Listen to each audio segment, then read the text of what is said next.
I had no idea how much it would impact me. Summer before my junior year, Hardman sent out these applications to be student ambassadors for the student club that he wanted to get started at the high school. So I applied, ended up being one of the student leaders. I was the only junior with 4 or 5 other seniors in the group. It was me, Sutton Smith, Katie Marine, Allison Ferguson, and Ted Wages. We went to Red Mountain Park for a day. It was just kind of a leadership team building retreat, and we did some things, some obstacle courses, like ropes course kinds of things. It was really great. It was fun. It was a good bonding experience, and I think it kind of got us off on the right foot. So on the way back from the retreat, we talked a lot about what we wanted to do for our upcoming school year. It was the founding year of the club. We had no idea what we were doing. Auburn had never had anything relatively close to this. We had no idea how students would react, or, even if they would show up, which was one of our biggest fears.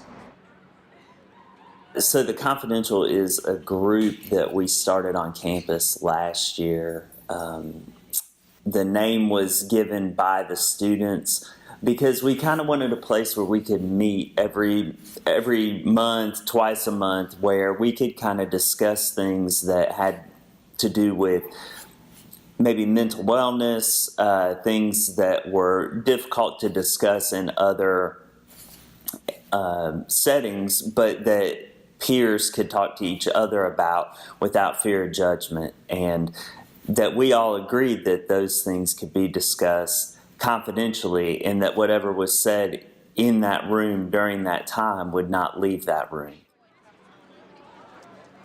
So our first year, we had a kind of rocky start. Not many people showed up at the beginning.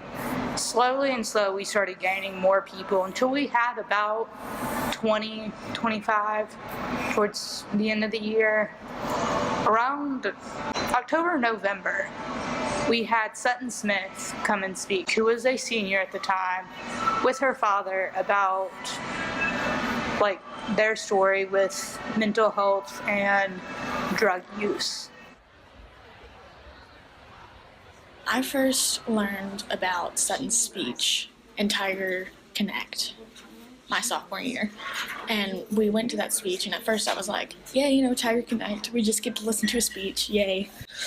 And then I got in there and I had no idea how much it would impact me. And I'm kind of a writer. I like punctuation, and another thing I like, I may not look like it, but I have 2 tattoos. Sutton first started talking about her dad's semicolon tattoo and the meaning behind it, and how it means that there's a second chapter to your life after surviving a suicide attempt. Right after college, I had my first, what I would say is a major depressive episode. We had just finished. His depression his whole life led to one of his suicide attempts being overdosing on drugs. So I smell that and I see on the bed a bunch of empty orange pill bottles, and immediately I know what happened.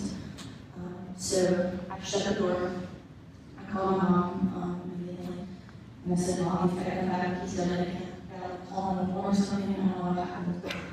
So she comes home, she calls 911, and all of that starts happening for her. So while all this was going on, I was sent to my next neighbor's house because they didn't want me to see anything that would, harm to everyone, I guess. And so I'm standing in my neighbor's house, and at this point, I'm alone, and I don't know what's happening. I mean, I know that whatever did was intentional. I don't know if he's dead or alive.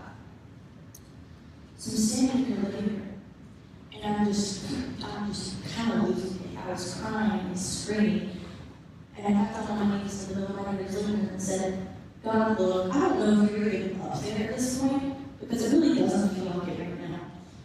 But I've read this thing before that's like, it's one of those cheesy Bible verses that gets put on everything. It's Philippians 4:6. It says, do not be anxious about anything, but in every situation, by prayer and petition, give your request to God, and the peace of God, which passes all understanding, will guard your hearts and minds. So I said, look, I've heard that before. I don't really know what that means. I don't understand it. But if there is such a thing as a peace like that, then I've got to have it. Because I don't know if my dad is alive or dead right now. So you have to give it that. So as that day went on, I went to the hospital and I was in the ICU. He was alive, barely. So he was in the ICU for a few days. That day, I was kind of passing around to different neighbors' houses because they weren't sure what to do with me. So as I was going through, all these people knew what would happen. I was telling them they knew what would happen. And they were all just like expecting me to freak out. They wanted to cry with me. Just they were great. They were really supportive and helpful. But the weird thing was, I was fine. Like, I knew what was going on, and I knew how bad it was. But I just felt calm. I wasn't worried. I wasn't stressed. And it's so weird because I should have been losing my mind. But I wasn't. And that's when I knew. I thought, oh my gosh, I said the prayer for that peace thing. This is legit. So ever since then, I've kind of been aware of that. And after this speech, I just sat in awe over what I just heard. Because I was just so shocked, because like a lot of my friends had been through mental illness and suicide attempts and cutting, and it just really shocked me that like more people dealt with this than my friends, because this is after a young man committed suicide at my school in my grade. This was the year after that, and so it was even more impactful for everyone because of that.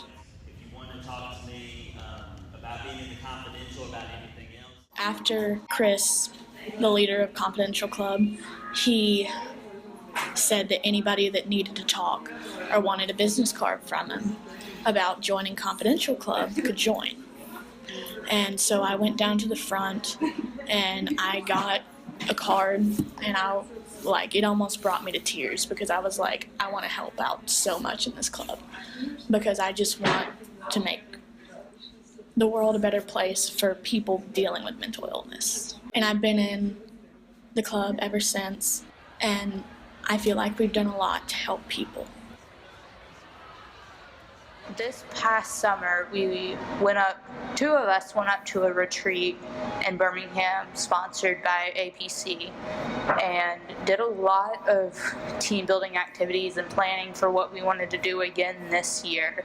One of the things that I want to do and that I've been asking the students about is ideas for outreach. I think that we all agree that a lot of the ideas are things that are either not effective or have been done over and over again. So one of the ideas from the students was to start a podcast. Personally, I love the podcast medium because I think that it really gives you a chance to get to know people. Some of the students had expressed that they think we would have better reach that way because people could listen to something like that at their own convenience. And I think there's a lot to be said for that. So that's something I'm excited about rolling out. We will, after January, when we come back from break, it should be set up and ready to go. Currently, we are in the process of trying to get to go to the End Heroin Walk in February in Birmingham. So this is my senior year. I'm the only returning founding member of the club.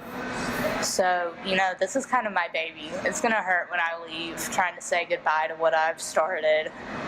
So, over the next few years, I can't wait to see, how it progresses. I'm not going very far away, so I'm definitely going to be around to help and stuff. I can't let go of my baby that easily.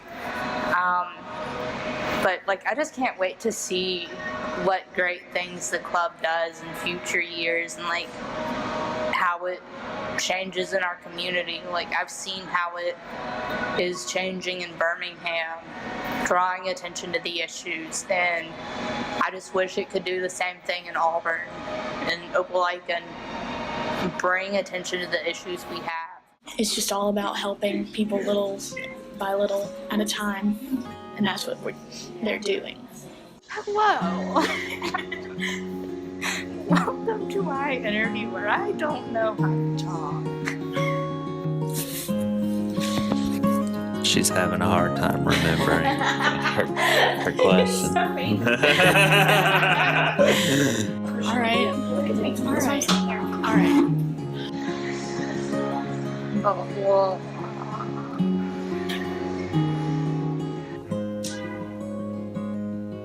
Right after I finish that, yeah. Why did my phone light up?